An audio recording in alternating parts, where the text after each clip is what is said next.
तो last lecture में बच्चों हमने जस्ट स्टार्ट किया था 2 डायमेंशनल मोशन और हमने डायरेक्टली प्रोजेक्टाइल मोशन से ये स्टार्ट किया। Projectile motion is 2 dimensional motion, मतलब एक्स और वाई कोऑर्डिनेट दोनों चेंज हो रहा है।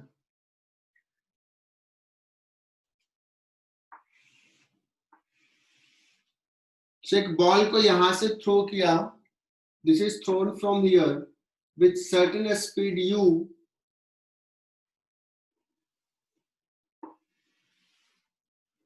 सो इसका मोशन हमने देखा कुछ ऐसा हुआ। और इसमें हमने क्या क्या लिखा कि इस u को हमने ब्रेक कर लिया x डायरेक्शन के इनिशियल वेलोसिटी और y डायरेक्शन के। तो ux को हमने लिख लिया u cos थीटा और uy को लिख लिया u sin थीटा। ये इनिशियल वेलोसिटी का कंपोनेंट है एक्स वाई डायरेक्शन में। अगर नेट स्पीड दिया हुआ, एंगल दिया हुआ तो ऐसे लिख लिया। और हमने कहा था कभी कभी ये और ये कंपोनेंट इंडिपेंडेंटली दे बता दे इस डायरेक्शन का उस डायरेक्शन का, तो सवाल और आसान हो जाता है। उसके बाद हमने लिखा कि ax जो है वो 0 है और ay जो है वो नीचे है तो -0। और सबसे इंपॉर्टेंट पॉइंट बताया कि किसी भी पॉइंट पे अगर पार्टिकल है, इसका पाथ ऐसा दिखाया तो let's velocity is this v, इसका एक हॉरिजॉन्टल कंपोनेंट होगा, एक वर्टिकल कंपोनेंट होगा। बच्चों एकदम ध्यान से देखना, लास्ट क्लास में भी है, ये समझने में बच्चों को दिक्कत हुआ था। इस v का जो हॉरिजॉन्टल कंपोनेंट होगा vx, वो इनिशियल कंपोनेंट के बराबर होगा, ux के बराबर होगा, that is equal to vx जो होगा हमेशा जो इनिशियल है वही रह जाएगा, बिकॉज x डायरेक्शन का एक्सेलेरेशन 0 है, सो x डायरेक्शन का वेलोसिटी कांस्टेंट होगा।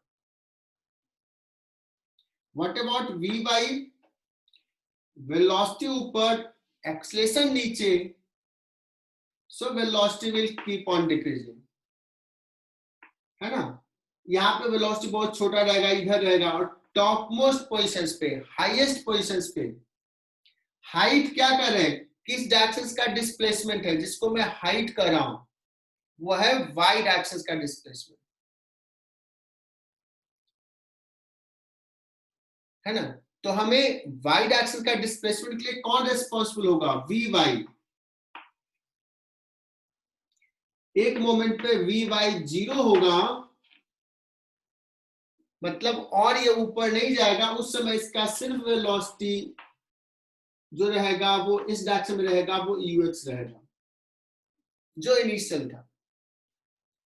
और ये हमने बताया फिर बाद में y डायरेक्शन का वेलोसिटी नीचे होगा, x डायरेक्शन का वही रहेगा। ये पूरा हमने इक्वेशंस बताया।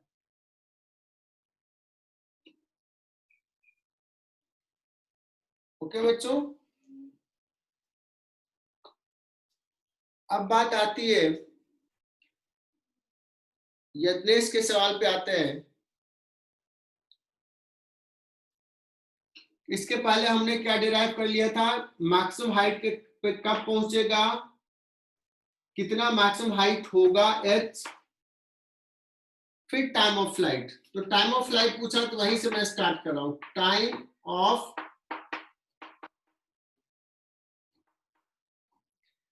अब यहां तो इसका मीनिंग है कि यहां से चला और कितने देर बाद यहां पहुंचेगा, उसी को हमने टाइम ऑफ फ्लाइट बोला। सो अगर यहां से यहां पहुंचा है तो हम बताओ कि क्या जान रहे हैं, क्या कॉन्फिडेंस से बता सकते हैं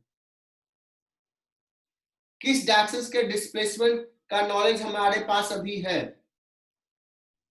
x डायरेक्शन का डिस्प्लेसमेंट नहीं पता ये कितना दूर गया है, लेकिन हम क्या कर रहे हैं कि ये ऐसे करके यहां स्ट्राइक किया, मतलब same level equal to 0, y direction का डिस्प्लेसमेंट 0 है, इस लाइन का वाई कोऑर्डिनेट 0 है, वाई कोऑर्डिनेट अभी 0, वाई कोऑर्डिनेट बढ़ा, मैक्सिमम हुआ, फिर घट के 0 हो गया।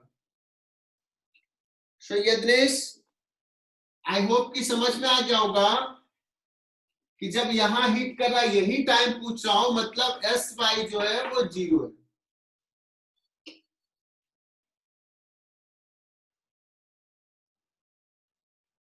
यज्ञेश ने कहा क्लियर है, दिस इज द कंडीशन, यही मैं पूछ रहा था। कुछ निकालना है, कुछ बारे में पूछा तो देखो कि क्या हो रहा है, क्या हमें पता है, उसी को अप्लाई करना है। लेकिन एस वाई का फॉर्मूला क्या होता है, initial velocity in y direction into t plus half a by t square that is equal to 0।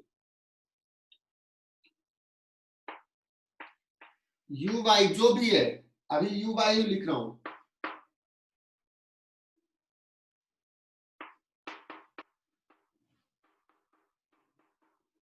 यहां से टी कॉमन,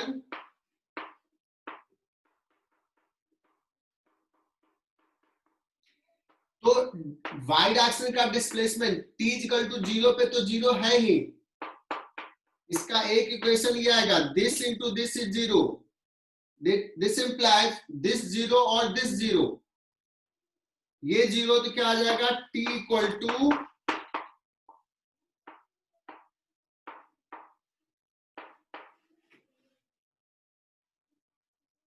और इसी को कहेंगे टाइम ऑफ फ्लाइट।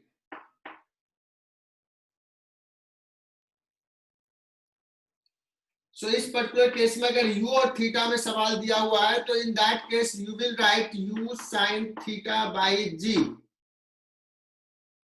और बच्चों में ये बता देता हूं, बुक में रहता है ऐसे लिखा, मैं पिछले क्लास में भी बोला था, remember in this way. Then अब सवाल आता है रेंज का।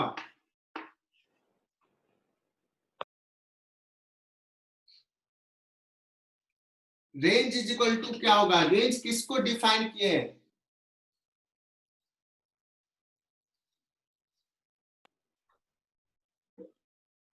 ux into tf, ux into time of flight, बहुत बढ़िया, displacement in x direction. Range is, बहुत बढ़िया बता रहे हो, range is displacement along x direction. और ये तो आसान है निकालना बच्चों, क्यों आसान है, बिकॉज वेलोसिटी कांस्टेंट है उस डायरेक्शन में, तो सिंपली ux इनटू कितना टाइम चला है, tf, टाइम ऑफ फ्लाइट। बहुत बढ़िया। अब ux को लिख दिया, इस केस में u cos theta, tf into लिख 2 दिया u sin theta upon g। 2u sin theta by g। मैं बता रहा हूं एकदम पूरा रट्टा मारने की जरूरत नहीं है, कॉन्सेप्ट सीखो, और मेरा फोकस इसी पे रहता है। बीच में मैं थोड़ा सा डिस्टर्ब करूंगा कि अथर्ववादी का एक बड़ा सा सवाल आ गया है। अथर्व ने पूछा है कि when the ball will reach the ground will the ball remain moving further along x axis because velocity at x direction is constant. Atharva, हमने लास्ट क्लास में भी ये बोला था अथर्व कि जब हिट करेगा यहाँ पे उसके बाद सरफेस पे डिपेंड करता। कोलिजन है, कोलिजन है तो कोलिजन के बाद चीजें चेंज हो जाएगी, है ना। कोलिजन में कितना फोर्स लगा है, कितना रिबाउंड होगा, क्या होगा, बहुत सारी चीजें होगी। ओके, किस टाइप का कोलिजन है, इसलिए कभी हम इस पे आगे हम काइनेमेटिक्स में डिस्कस नहीं करेंगे, लेकिन जब हम कोलिजन पढ़ाएंगे उस समय इसके बारे में बताएंगे कि हिट करने के बाद अगर कोलिजन है, कोलिजन किस टाइप का है, उसके अकॉर्डिंगली क्या होगा further. We will discuss like that questions, but अभी नहीं। सर एक डाउट था। हाँ बोलो। सर वो टाइम ऑफ फ्लाइट में सेकेंड लास्ट स्टेप में हमने t इज इक्वल टू 0 पकड़ा, पर जो t स्क्वायर है उसमें भी हमने 0 पुट नहीं किया, ऐसे क्यों? एक सेकंड, यहाँ पे मैंने t कॉमन ले लिया, अब हाँ इतना इक्वल टू 0 है तो दो आंसर है, या तो t इक्वल टू 0 मैथमेटिक्स कहेगा ये, और या तो ये, आइदर दिस आंसर हो सकता है या ये आंसर हो सकता है, दोनों आंसर है। सो हमने जो ओके कंडीशन लगाया s बाई 0, ये दो केस के लिए सेटिस्फाइड है, t इक्वल टू 0 के लिए भी सेटिस्फाइड है, t इक्वल टू दिस के लिए भी सेटिस्फाइड है। Is it clear? हाँ सर। अब हम बात करते हैं t इक्वल टू 0 पे। फिजिक्स से मैं कहूंगा कि यार t इक्वल टू 0 पे तो डिस्प्लेसमेंट 0 है ही, तो क्या इसको टाइम ऑफ फ्लाइट थोड़ी कहेंगे? हाँ नेक्स्ट सर। टाइम जब गया तो इसको कहेंगे टाइम ऑफ फ्लाइट, तो हम फिजिक्स से कह देंगे टाइम ऑफ फ्लाइट ये नहीं है, ये होगा। मैथमेटिक्स तो दोनों आंसर दे दिए। Is it clear? Okay yes sir.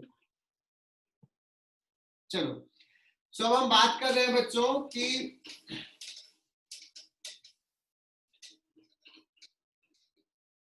Range का हमने फॉर्मूला डिराइव कर लिया। एक बड़ा सुंदर सा फॉर्मूला लिखने के लिए, याद रखने के लिए बच्चों को होता है, बड़ा खुश होते हैं याद करके, बट बहुत काम नहीं करता है। देखने यहां से u square 2 sine theta into cos theta पढ़ाया है, sin 2 theta sine 2 theta upon g, g. Sorry range is equal to, है ना? याद कर लो, बड़ा सा चीज नहीं है। नहीं याद रहा तो कोई बात नहीं, ये तो याद रहेगा ही। अब इसको थोड़ा सा और एनालिसिस करते हैं कि अगर हम बात करें बच्चों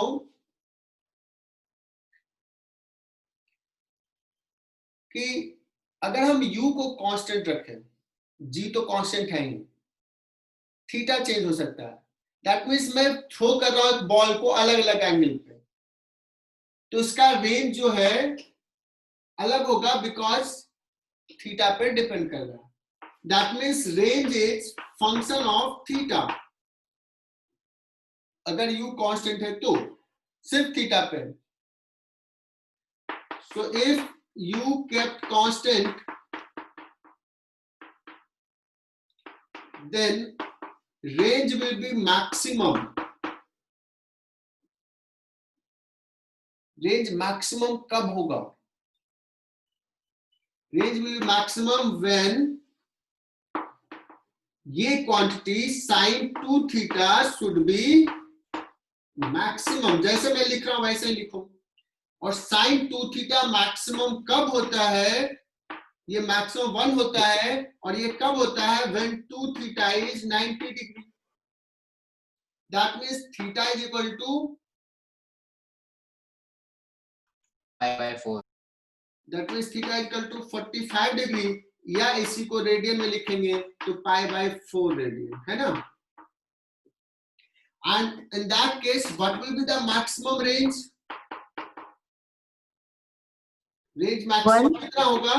तो ये हो गया 1, सो ये हो गया u स्क्वायर बाय g। सो अगर कोई आदमी u स्पीड से थ्रो कर रहा है एक बॉल को, तो u स्क्वायर बाय g से ज्यादा दूर तक नहीं जा सकता, u स्क्वायर बाय g तक ही जा सकता है। Is it clear? Sir rectilinear motion वाला फॉर्मूला। क्या फिर से बोलो? रेक्टिलिनियर मोशन वाला फॉर्मूला।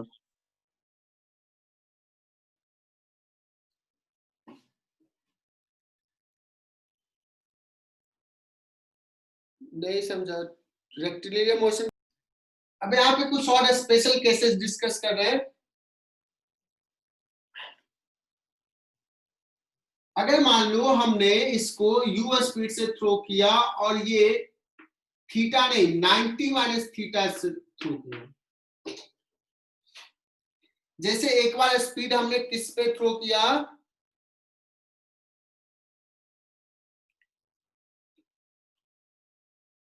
एक बार हमने थ्रो किया 30 डिग्री पे सपोज, तो दूसरी बार मैं थ्रो कर रहा हूं 90 minus 30, that is equal to 60 degree.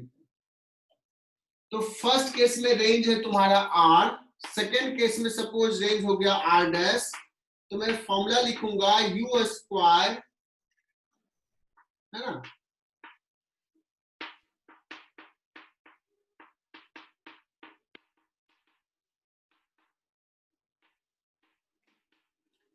90 degree minus theta तो हो जाएगा u square sine 90 degree minus theta.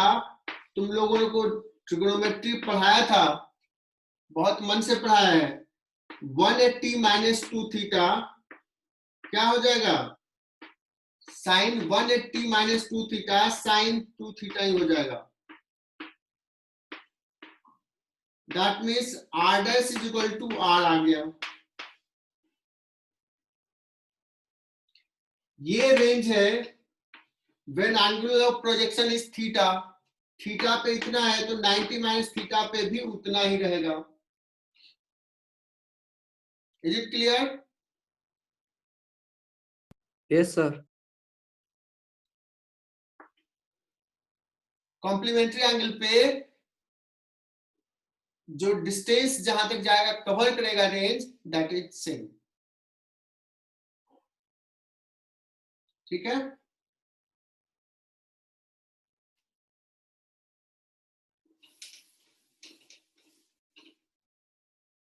लिख लो इसको।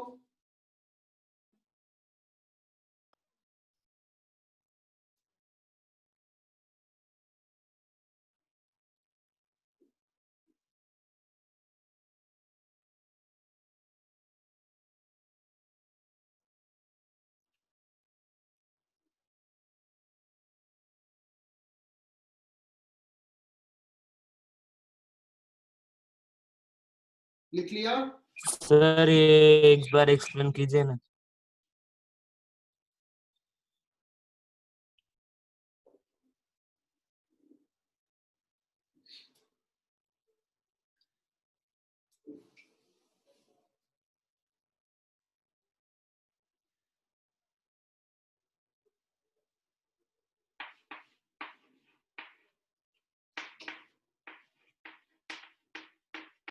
देखो, two projectile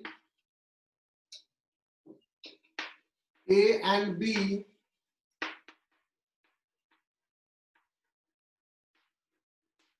thrown with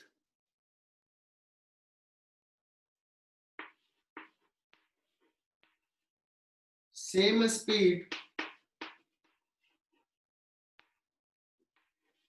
A is thrown at angle theta while B is at different angle. It is found that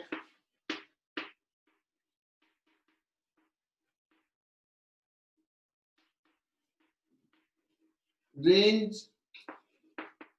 of the two projectile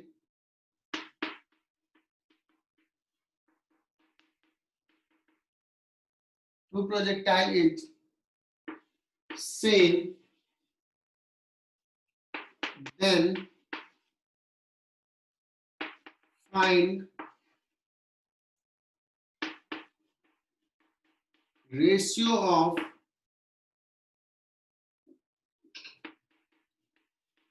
their maximum height attained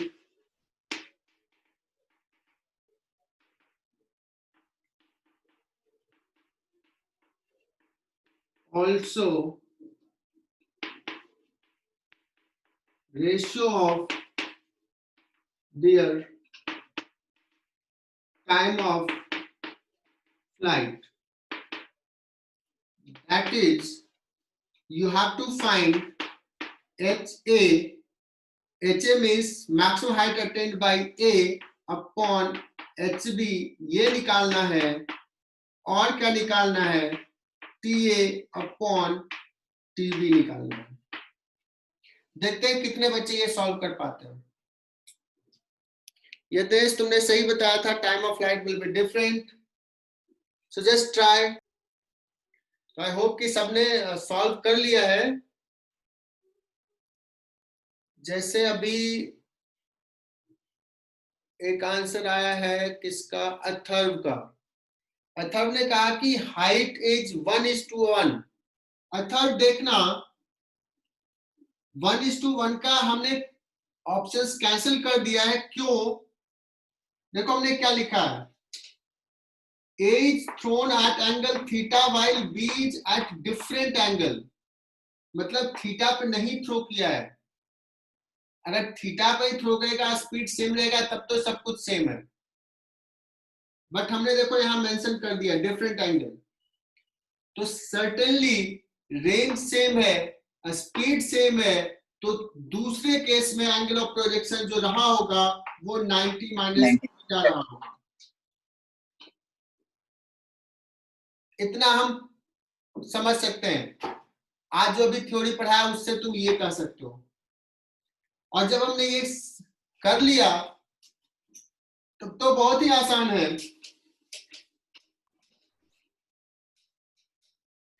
maximum height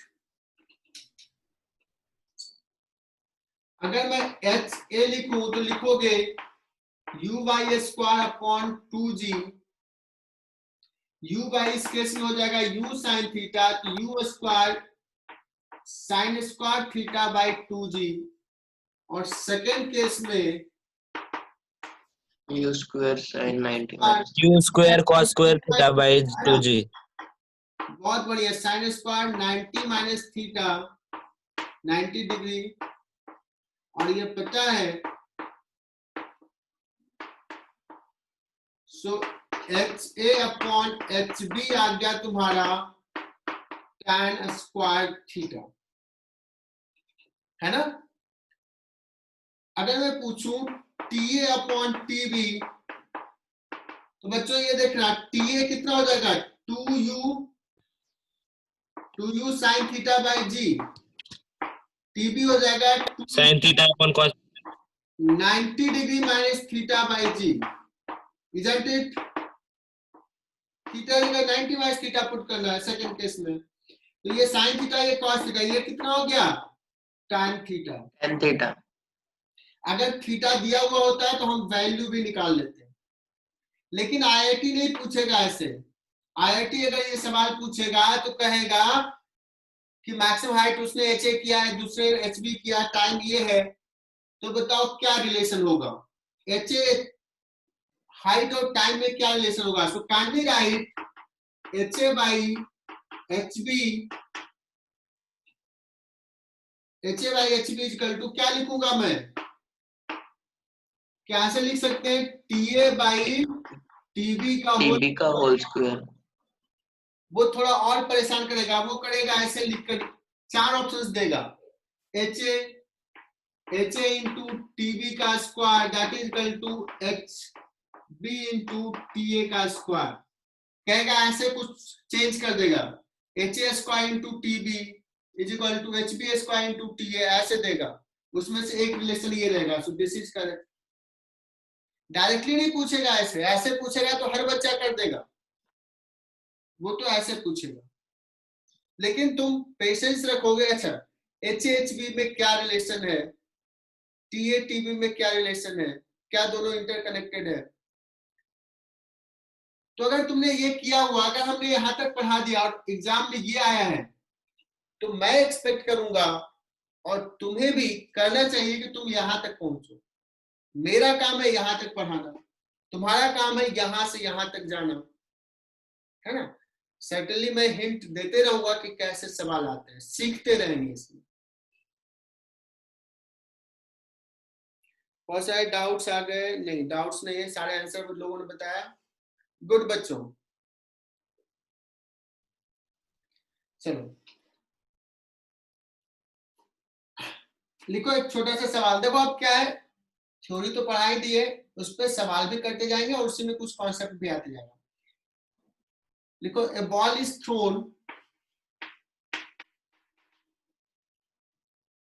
a ball is thrown in such a way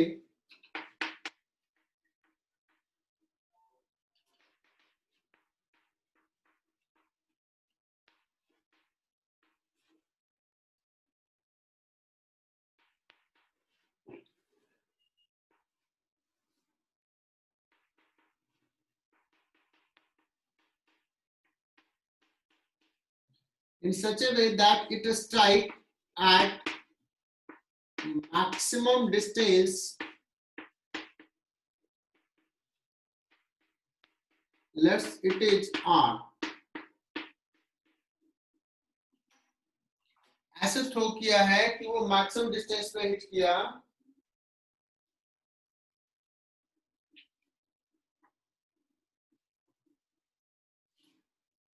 वो maximum distance पे hit किया और कितना maximum distance है वो r है। अब देखो यहाँ पे हमने स्पीड नहीं दिया है, कुछ स्पीड होगा। Find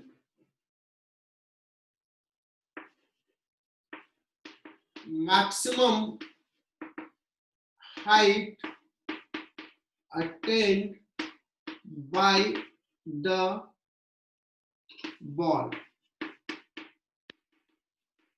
in this projectile. यहाँ पे ये जो सवाल जो मैं करवा रहा हूं उसमें ना थोड़ा कंफ्यूजन होता है बच्चों को, दो टाइप का सवाल आता है, तो वो मैं क्लैरिटी अभी क्लियर करूंगा। क्या है, तुमने यू स्पीड से थ्रो किया,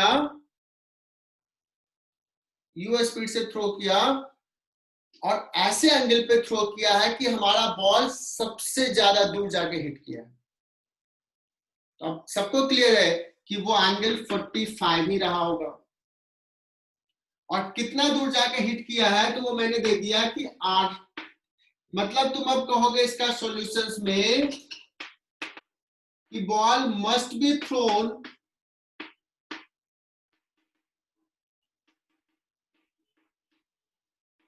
एट 45 डिग्री, चूंकि रेंज मैक्सिमम है, so R is equal to u square by g होगा। हमने ये निकाल लिया, बट हमने पूछा तो ये है नहीं, यू दिया नहीं है। हमने तो पूछा है कि what is maximum height attend by the ball in this projectile. अभी जो हमने प्रोजेक्टाइल थ्रो किया, जो बॉल को थ्रो किया, तो ये बॉल कितना मैक्सिमम हाइट अटेन किया होगा, h क्या है, u square sin theta by g, u square y sin upon theta 2g by g sine square 45 by g समझ में R by आया? 2g कहां से आ गया 45 minus 20. Upon 2g। Is it clear? But हमने ना u दिया है, u दिया है क्या? नहीं। सो इसको लिखोगे, क्या लिखोगे, u square by sine square 45 हो जाएगा 1/4g। लेकिन देखो u स्क्वायर बाई g कितना है, इसी को r कहे, सो हमारा आंसर क्या हो जाएगा, r/4। सो आंसर देखोगे r/4। आई थिंक यहां तक तो क्लियर होगा, बिकॉज अभी तो डाउट कुछ नहीं आया होगा। So your answer is r/4।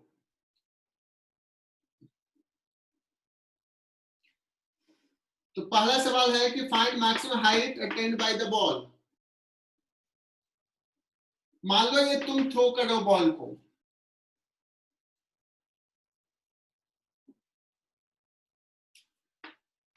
यहां पे मैं थोड़ा ऐसे लिख रहा हूं, a ball is thrown by a boy in such a way that it strike the at maximum distance out. अब मैं कहूं दूसरा सवाल मैं पूछता हूं इसमें, सेकेंड सवाल, how high he can throw the ball. Assume in all case he throw with same speed। जैसे तुम स्कूल में पार्टिसिपेट करो एक गेम में जहां पे बॉल को मैक्सिमम दूर थ्रो करना है ना, तो इन दैट केस सारे बच्चे क्या करेंगे जो फिजिक्स पढ़ लिए हैं, 45 पे थ्रो करेंगे। अब उनकी कैपेबिलिटी है कि वो कितना स्पीड से थ्रो कर पाते हैं, दैट इज हिज कैपेबिलिटी।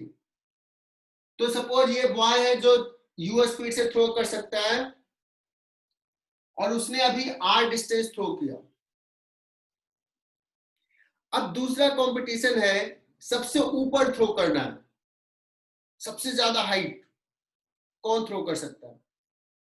तो क्या अभी भी 45 पे थ्रो करेगा? 90 डिग्री पे। अब 90 डिग्री पे थ्रो करेगा। तो बच्चे यहां कंफ्यूज हो जाते हैं। तो इसमें दो सवाल है, देखना। पहला सवाल हमने पूछा है कि उसी प्रोजेक्टाइल जो मैक्सिमम डिस्टेंस थ्रो किया है ना, उस पर्टिकुलर प्रोजेक्टाइल का मैक्सिमम हाइट क्या है। और दूसरा सवाल मैंने पूछा है कि how high he can throw. अब वो दूसरी बार थ्रो करना है, मैक्सिमम हाइट थ्रो करना है, so he will throw at 90 degree. और जब 90 डिग्री पे थ्रो करेगा, हमने एजम्पशंस ले लिया सेम स्पीड से, तो सेकंड केस का आंसर हो जाएगा h dash that is equal to u square by 2g। पढ़े होगे, मैक्सिमम हाइट एट 10 u से थ्रो किया है तो। So in that case u square by g को r कहा है, case then answer will be r by 2। Is it clear? तो ये दो सवाल बच्चों मैंने अभी दे दिया है हिंट, बट मुझे अभी भी पता है कि बाद में फिर से डाउट वही पूछेंगे, सर आपने तो बताया था r/4, आंसर दिया r/2। कोई बताया सर आपने r/2 बताया था, आंसर दिया r/4। सब उल्टा कर लेते हैं। तो ये दोनों क्लैरिटी ले आओ कि क्या है सवाल दोनों। किसी को डाउट इसमें? सर दोनों इक्वल होंगे 1:1 रेशियो। हाँ, तो ये r1 r2 क्या होगा ये बताना है। सो प्रूफ करो कि ये इक्वल होगा। There are two projectile, one is with the same speed, complementary. एक है 45 से अल्फा कम, दूसरा है 45 से अल्फा ज्यादा। इन दिस केस रेंज क्या होगा, और ये इक्वल होगा, यू कैन प्रूव इट। ठीक है, both the angles are complementary. हाँ, both angle complementary, so same ये होगा। अगर ये ऐसे हिट किया है तो दूसरा ऐसे हिट किया होगा। ठीक है ना?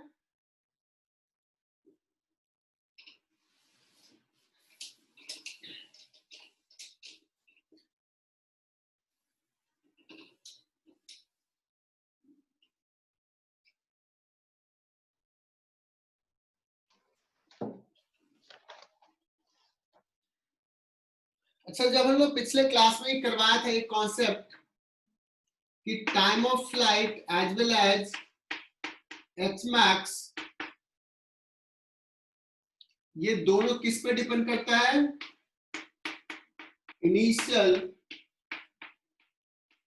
Velocity in UI y direction. Direction, है ना? ये बड़ा इंपॉर्टेंट है। अब एक सवाल इस पे ले लेता हूं, उस दिन टाइम कम था नहीं लिया था। अगर मैं कहूं कि there are two projectile thrown from origin at same time 0, simultaneously throw किया है।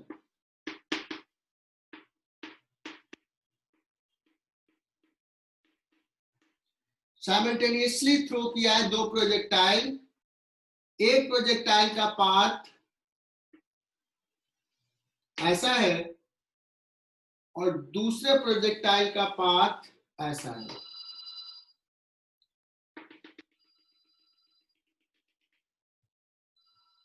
सो दूसरा प्रोजेक्टाइल ये हो गया वन प्रोजेक्टाइल, ये हो गया, हाइट इज सेम। है ना?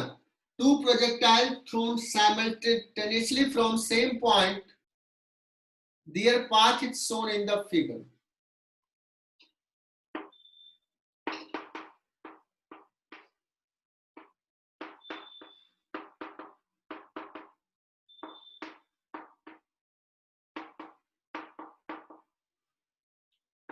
Which projectile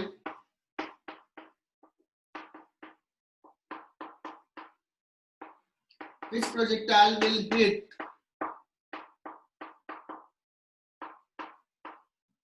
the ground first?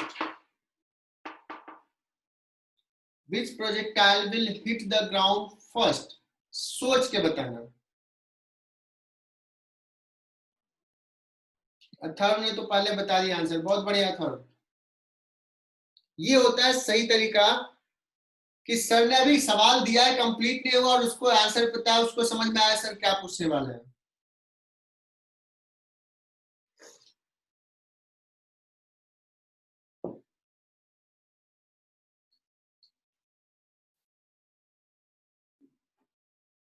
Shaima ने कुछ बताया,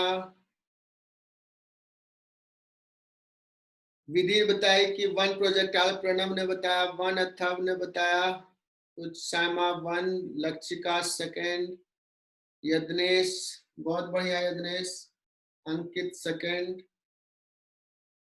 अथर्व तो पहले ही बता दिया था, फिर से लिखा, प्रथमेश 2 बोला, अनिकेत 1, गौरव 2। 1 और 2 में ज्यादा लोग कंफ्यूज हैं, और 2-3 बच्चे हैं जो बताएं दोनों एक ही साथ हिट करेगा।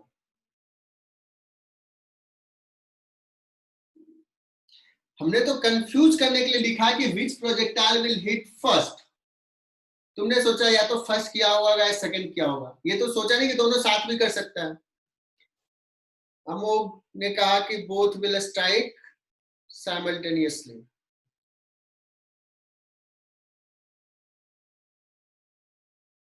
रेंज तो डिफरेंट है विधि, रेंज इज डिफरेंट। रेंज तो दिख रहा है, देखो इसका रेंज इतना है, इसका रेंज इतना है। तो देखना,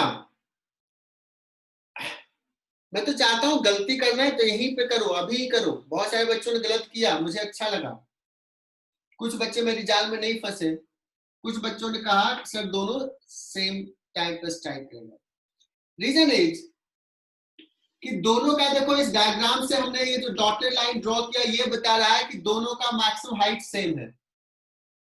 अगर दोनों का मैक्सिमम हाइट सेम है बच्चों, तो दोनों का यू वाई सेम होगा।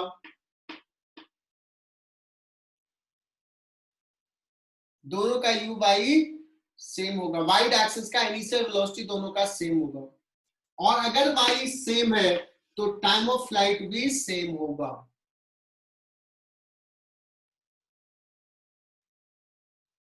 टाइम ऑफ फ्लाइट भी सेम होगा, that means both will strike ground simultaneously. लेकिन मैक्सिमम बच्चे बोल रहे थे कि 1 पहले स्ट्राइक करेगा, बिकॉज उनको लगा कि ये तो कम ही दूर गया है। तो इसी सवाल में मैं ये भी पूछ सकता था कि इसका 1 का initial velocity in one direction u1x और 2 का है u2x, तो इसमें क्या रिलेशन होगा? U2x बड़ा होगा U1 से। हाँ, u2x बड़ा होगा, बिकॉज u1x, देखो टाइम ऑफ फ्लाइट तो सेम है, तो सेम टाइम में ये x डायरेक्शन Range ज्यादा है। ये इतना चला है, that means u2x is greater than u1x। ये भी हम इस सवाल से, इस इंफॉर्मेशन से ये ड्रॉ कर सकते हैं, कंक्लूजन ड्रॉ कर सकते हैं। ये is it clear? Vidhi clear हुआ क्या? Yes sir, clear. पक्का ना कि कैसे हमने किया कि मैक्सिमम हाइट जो है वो u बाई पे डिपेंड करता है, h is equal to u by square upon 2g। जब h दोनों का सेम है तो u बाई भी दोनों का सेम है, that means time of flight होता है 2u बाई अपॉन g। जब u बाई सेम है तो time of flight is also same. जब टाइम ऑफ फ्लाइट सेम है तो सेम टाइम में एक इतना चला और दूसरा इतना चला है, ये डिस्टेंस किसका है, किसके कॉरस्पॉन्डिंग होगा?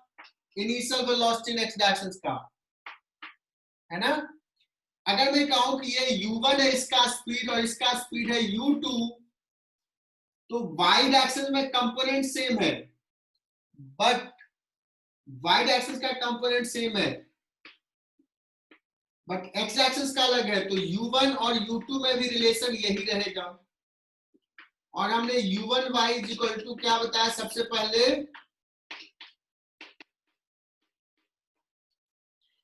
तो ये सबसे पहले ड्रॉ किया, फिर ये ड्रॉ किया, फिर ये कंक्लूजन ड्रॉ किया, है ना। अगर कोई कहे कि u1 है, ये u2 है, ये सपोज θ2 है, ये सपोज θ1 है, तो हम ये कहेंगे बच्चों u1 sin θ1 is equal to u2 sin θ2। एजेंट ऐसे भी लिख सकते हैं। देखो इतने सारी चीजें हमने लिखा और सब रिलेटेड है, परेशान नहीं होना इसमें। A projectile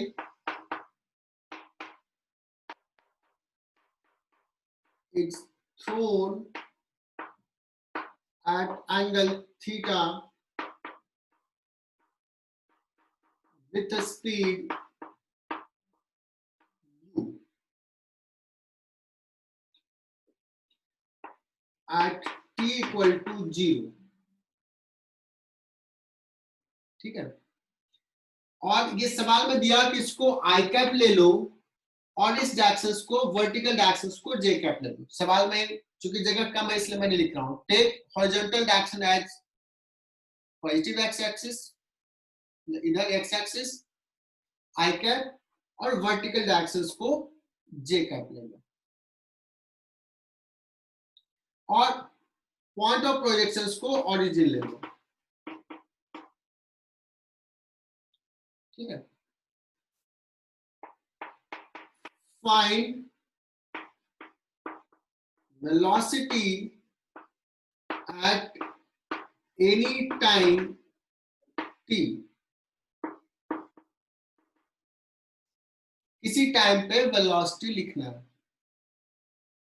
वेलोसिटी वेक्टर लिखना है।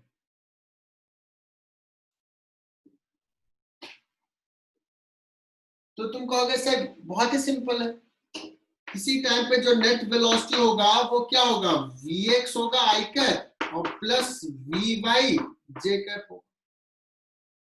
और मुझे पता है vx तो चेंज होगा नहीं, तो ये हो जाएगा u cos theta i cap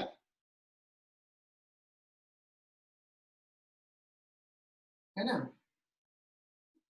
u cos theta i cap plus vy लिखेंगे,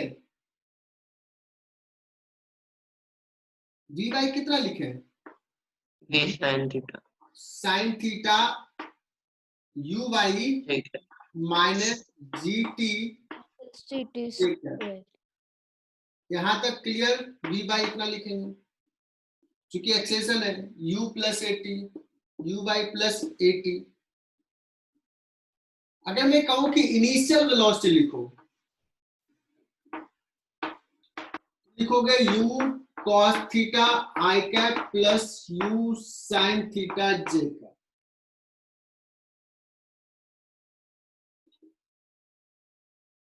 बच्चों ये इनिशियल वेलोसिटी है, और किसी टाइम पे मान लो ये t टाइम पे यहां पे, तो इसका वेलोसिटी किधर होगा, इधर होगा, है ना। अब अगर मैं पूछूं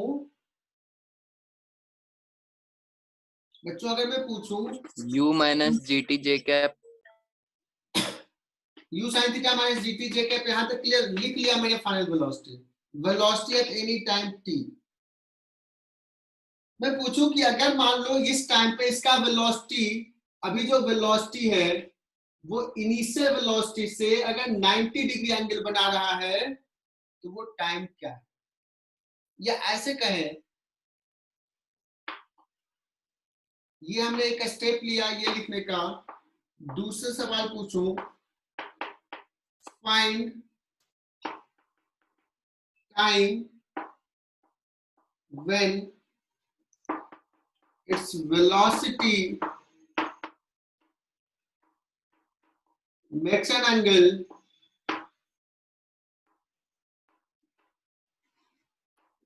(90 degree) with its initial velocity.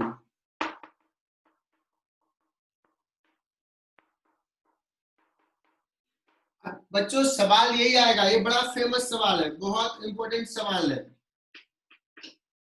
2 star, एक और स्टार मार्क। यही रहेगा कि वो टाइम निकालो जिस समय उसका वेलोसिटी इनिशियल वेलोसिटी के परपेंडिकुलर हो गया। तो मैंने देखो डायग्राम में ड्रॉ किया, इनिशियल वेलोसिटी का डायरेक्शन ये, किसी टाइम पे वेलोसिटी का डायरेक्शन ये, कह रहा है वो किस टाइम पे ये डायरेक्शंस पहले वाले से 90 डिग्री पे है। दैट मींस ये डायरेक्शन और ये डायरेक्शंस के बीच में 90 डिग्री एंगल है, दैट मींस परपेंडिकुलर है। दैट मींस दो वेक्टर परपेंडिकुलर कब होता है या परपेंडिकुलर होता है तो हम क्या जानते हैं, क्या कर सकते हैं? क्या बात है, डॉट प्रोडक्ट 0। लोगों ने दिल जीत लिया, एकदम बहुत बढ़िया। मतलब याद है हमने पढ़ाया था, whenever two vectors are perpendicular their dot product will be 0। तो किसका किसका डॉट प्रोडक्ट? इसका और इसका, है ना? तो इसका डॉट प्रोडक्ट लो, 0 लिखो और टाइम आ जाएगा, निकालो कितना आ रहा है टाइम।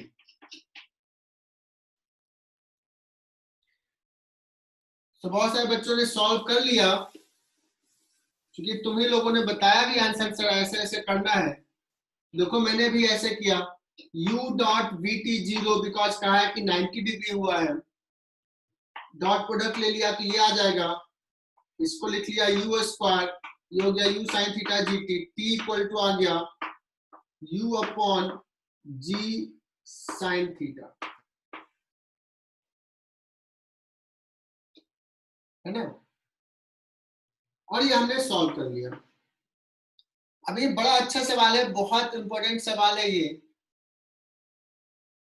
अगर इतना इंपॉर्टेंट है तो इसको थोड़ा एक और तरीके से देखते हैं, इसको दूसरे तरीके से भी सॉल्व कर सकते हैं, और भी तरीका है।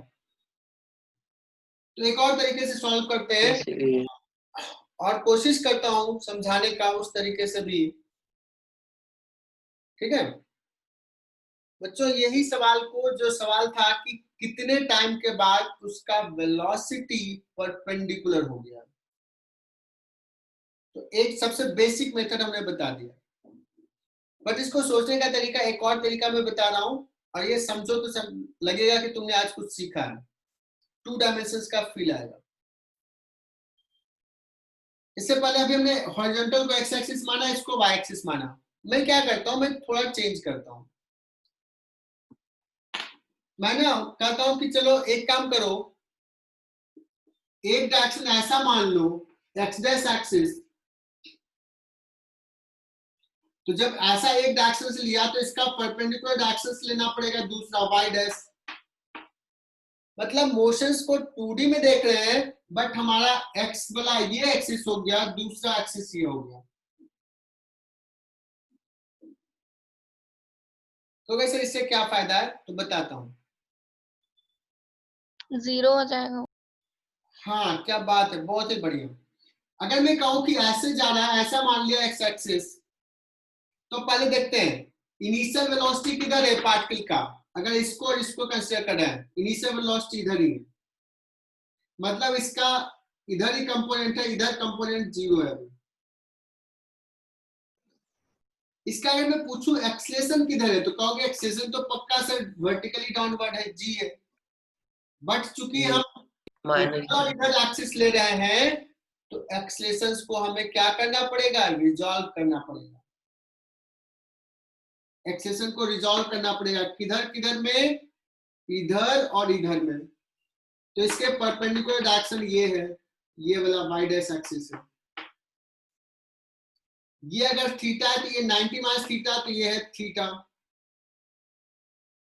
और ऐसा रिजोल्यूशन बाद में बहुत बार करवाएंगे, तो सोचो कि एक बार हिंट यहाँ पे मिल, सॉरी एक प्रैक्टिस हो रहा है यहाँ पे। दिस इज जी, सो जिससे एंगल थीटा उधर कॉस, दूसरे तरफ साइन, तो इस जी का 2 कंपोनेंट, इधर हो जाएगा जी कॉस थीटा और इधर हो जाएगा जी साइन थीटा, हो जाएगा। देखना पार्टिकल का इनिशियल वेलोसिटी इधर है और एक्सेलरेशन जी साइन थीटा एक इधर है, और एक g cos थीटा इधर है। अब पार्टिकल का इधर वाला वेलोसिटी कम होगा और इधर वाला बढ़ेगा, और एक टाइम ऐसा होगा कि इधर वाला हो गया 0। जब इधर वाला 0 हो गया तो सिर्फ नेट किधर रहेगा, इधर रहेगा, और जब नेट इधर है दैट मींस इनिशियल से वो परपेंडिकुलर है। समझ में आया क्या? इनिशियल वेलोसिटी इधर, एक कंपोनेंट इधर जो अपोज कर रहा है, तो इस डायरेक्शन का वेलोसिटी घटेगा और इस डायरेक्शन का बढ़ेगा, है ना। किसी भी टाइम पे इस डायरेक्शन का जो वेलोसिटी होगा वो रहेगा u minus g sine theta into t, u plus a t इस डायरेक्शन का, और इस डायरेक्शन का वेलोसिटी रहेगा, इनिशियल वेलोसिटी 0 है तो simply u g cos theta into T.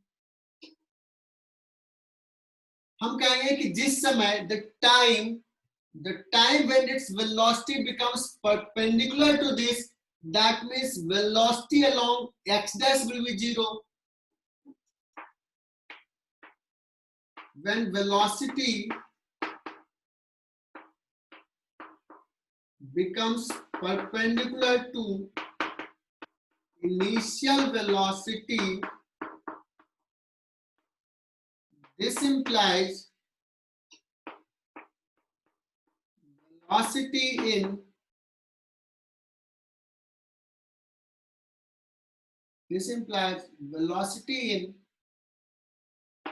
x dash direction, जो अभी हमने बताया है x dash direction will be 0. This implies u minus g sin theta into t that is equal to 0, और t is equal to आ गया u by g sin theta, u by g sin theta। बताओ ये थोड़ा जल्दी नहीं बना, अगर हमने ऐसे सोचा तो पहला वाला तो आना ही चाहिए, जो पहला मेथड बताया बेसिक है, सिस्टमैटिक है। This is also one way to think. थोड़ा सा हमें अपने थिंकिंग लेवल को थोड़ा डिफरेंट तरीके से कैसे सोचते हैं ये कर लिया। और अगर मैं पूछूं कि what is the velocity at that time, what will be speed at that time, what will be the speed at that time, कहोगे कि इधर तो 0 वेलोसिटी, जो भी है इधर है यही स्पीड हो जाएगा, that is equal to g cos theta into t, t will be u upon g sin theta, g और g cancel, that means U tan theta. cot ना, Oh, sorry, cot theta. Cot. Easily आ गया। So क्या ये भी method पसंद आया बच्चों? उससे भी उस सवाल जो पहला सवाल क्या उससे भी ये निकाल सकते हैं, टी का वैल्यू उसमें पुट कर देंगे। ये सवाल समझ में आया? दूसरा मेथड यस सर। नयन पटेल, Yes, sir. गुड। सो दूसरा मेथड में थोड़ा हमने कैसे अपने उसको चेंज कर लिया, पहले x बाई ऐसे मान रहे थे, अभी अपने कन्वीनियंट के अकॉर्डिंग हमने इधर और इधर मान लिया, थोड़ा आसान हो गया। So think again on this sum, दोनों तरीके से सोचो। आज ये अच्छे समझ में आया, मतलब आज का क्लास तुम्हारा सफल रहा है ना, ये बेसिक्स है। तो एक सवाल ले रहे हैं, एक प्रोजेक्टाइल को यहां से थ्रो किया, एक वर्टिकल वॉल है, इससे सर्टेन डिस्टेंस, अभी वैल्यू देता हूं मैं कितने डिस्टेंस पे है,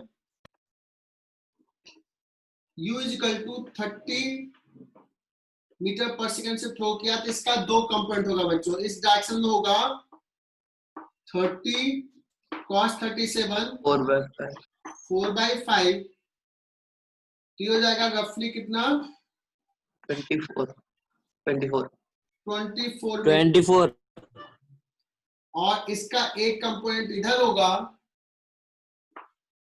30 into 3/5 18. 18. 18. है ना।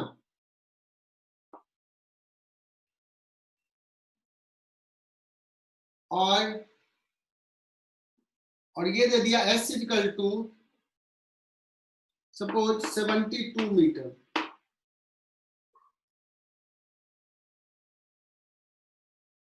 सो 72 मीटर पे एक वर्टिकल वॉल है, तो ये बॉल यहां से कितने हाइट पे स्ट्राइक करेगा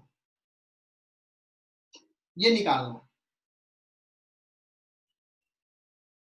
ठीक है, सिर्फ तुम्हारे पास, पहले तुम्हें देते हैं टाइम, 1 मिनट का टाइम है, ट्राई करो, फिर हम सॉल्व करेंगे।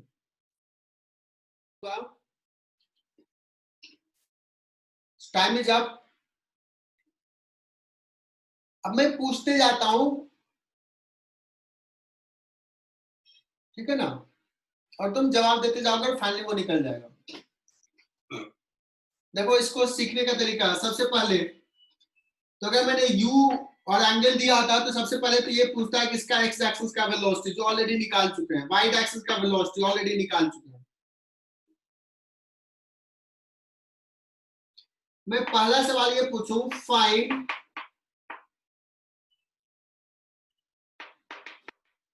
टाइम when the ball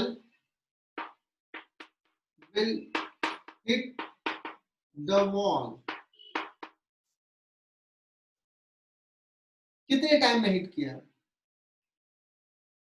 अगर ये नहीं क्लियर हो तो मैं सिंपल सा पूछूं कि बताओ जिस समय हिट किया है उस बॉल का एक्स डायरेक्शन का डिस्प्लेसमेंट कितना है। Professor 72 metre. तो जब एक्स डायरेक्शन का डिस्प्लेसमेंट 72 है और एक्स डायरेक्शन का वेलोसिटी मुझे मालूम है जो कि कांस्टेंट ही है, तो क्या मैं ये नहीं लिख सकता हूं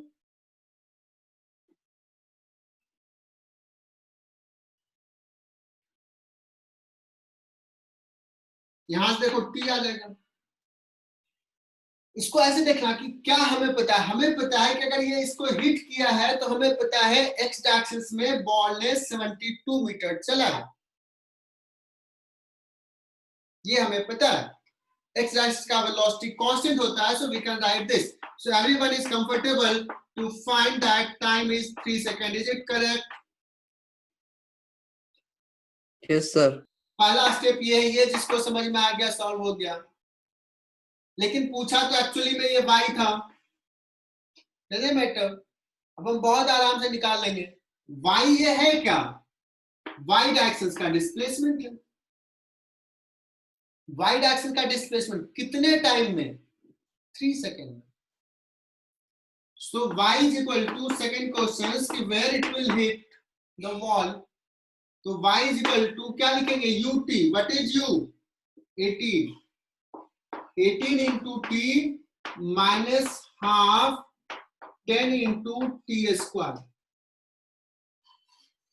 that is equal to 30, कितना हो जाएगा 54, या 3 कॉमन ले लिया, 18 माइनस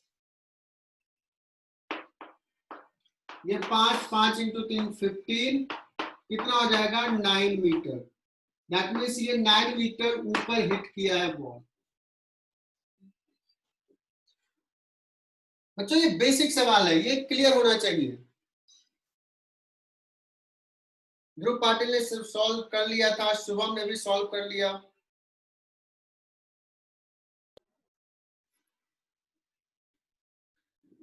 प्रोजेक्टाइल पे आऊंगा ही फिर से, लेकिन थोड़ा प्रोजेक्टाइल में थोड़ा वेराइटीज और चेंज करते हैं, उसमें और भी चीजें करनी है मुझे। सपोज किसी ने क्या किया, अपने बिल्डिंग के ऊपर छत पे गया और छत से ये इस डायरेक्शन में u स्पीड से थ्रो किया। अब समझना, ये सीखने वाली चीज है।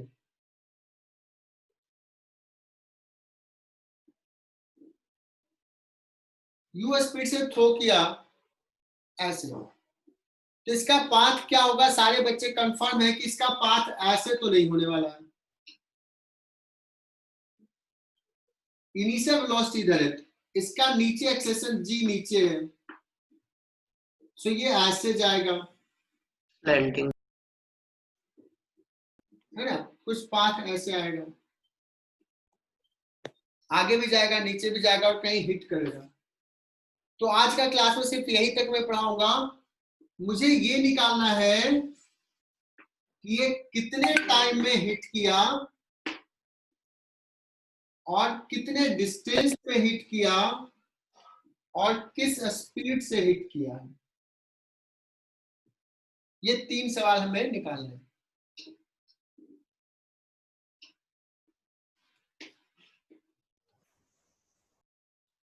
ठीक है ना? तो सबसे पहला, कितने टाइम में हिट किया, मतलब इस केस में टाइम ऑफ फ्लाइट। मैं बता रहा हूं, बहुत सारे बच्चे सोच रहे होंगे कि time of flight is 2u/g, या कुछ बच्चे कहते हैं सर इसमें थीटा क्या है, 2u sin θ/g कहते हैं, थीटा क्या लूं? कुछ बच्चे मान लेते हैं ऐसे ही sin θ 1 हो गया, कुछ लिख लेते हैं ये। बच्चों this is not the concept, मतलब तुम सही से नहीं पढ़ो अगर ये आंसर बोल रहे हो तो। बच्चों ये जो सवाल है वो डिफरेंट है जो Time of descent of the ball. यदेश बहुत सही जवाब दे रहा। तो मैं ये कह रहा हूं, सबसे पहले तो क्या है वो छोड़ो, हमें तो ये रियलाइज करना है कि जो पिछले सवाल, पिछले जो डेरिवेशंस किए थे बहुत सारे फॉर्मूले, उससे ये डिफरेंट है। वो फॉर्मूला यहां नहीं लगेगा। जो फॉर्मूला हमने ऐसे यू से थ्रो किया था थीटा पे, ऐसे this and this are different. Displacement 0 के लिए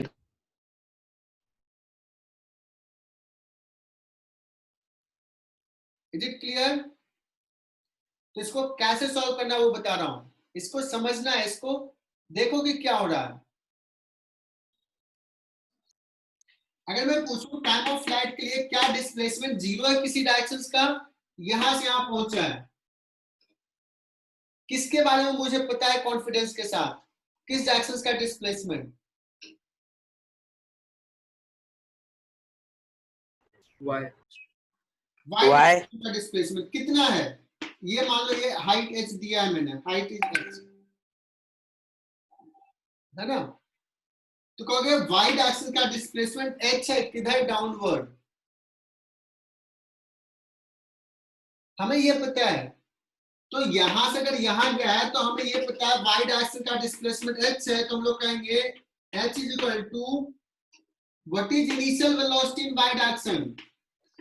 u 0 है, 0. इनिशियल वेलोसिटी 0 है।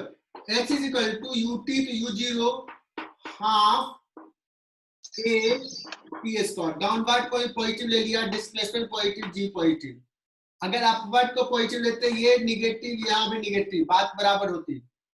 और टाइम आ जाएगा 2h/g का रूट। ऐसा सवाल हमने उसमें भी किया था कि एक ड्रॉप करते हैं तो h हाइट आने में कितना टाइम लगेगा। Is it clear? ये देखो अंडरस्टैंडिंग अगर डेवलप हुआ तो खुद से कर सकते हो।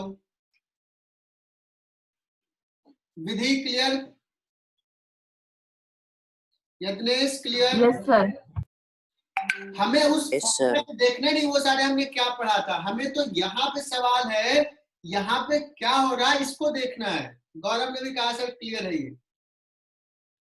So don't remember just formula, remember the scenario कि किस केस में क्या था, इस केस में क्या हो रहा है। यू हैव टू एनालाइज, यहां से ही ध्यान दो। मैं ऐसे पढ़ाता हूं, सिर्फ फॉर्मूला और ये सब से सवाल नहीं बनते हैं। तुम जेई, आईआईटी जेई का प्रिपरेशन कर रहे हो। सो ये लिखा। अब मैं पूछूंगा व्हाट इज रेंज, दूसरा केस में। अभी भी मुझे पता है एक्सेलेरेशन इधर है, इधर एक्सेलेरेशन कितना है? 0। ax is 0। तो x एक्सिस का वेलोसिटी तो अभी भी कांस्टेंट रहेगा, कितना रहेगा? u। अगर किसी मोमेंट पे यहाँ पे मैं पूछूं कितना वेलोसिटी है, इधर रहेगा u और इधर रहेगा किसी टाइम पे, तो इनिशियल वेलोसिटी 0 है तो सिंपली gt।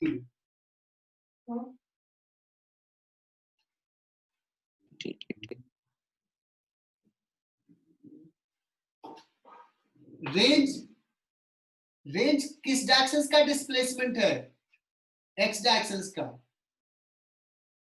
तो x डायरेक्शन में ये कांस्टेंट स्पीड से चल रहा है, तो u into time of flight, लेकिन टाइम ऑफ फ्लाइट अभी ये हो जाएगा, रेंज इक्वल टू आ जाएगा u into root 2h by g।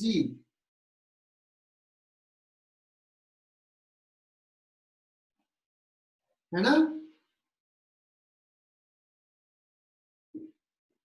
ये हो गया दूसरा सवाल, ये हो गया पहला सवाल। और तीसरा सवाल कि what is the speed with which the ball will strike the ground. तो कहेंगे उस समय इसका स्पीड, एक स्पीड इधर होगा जो कि u रहेगा, एक स्पीड इधर होगा v बाई जो कितना होगा g into time root 2h by g, that is equal to root 2gh। है ना? तो इसका इधर और इधर अगर नेट स्पीड v पूछा जाए तो हो जाएगा u square plus root 2gh का स्क्वायर, दैट मीन्स 2gh का root. This is the speed with which it will strike. ये स्पीड v है। क्या हमने कोई फॉर्मूला ऐसे यूज किया जो प्रोजेक्टाइल में हमने डिराइव किया था? नहीं, ये डिफरेंट केस है, तो उसको वैसे डिस्कस करेंगे। तो आज का क्लास यहीं पे फिनिश करता हूं बच्चों।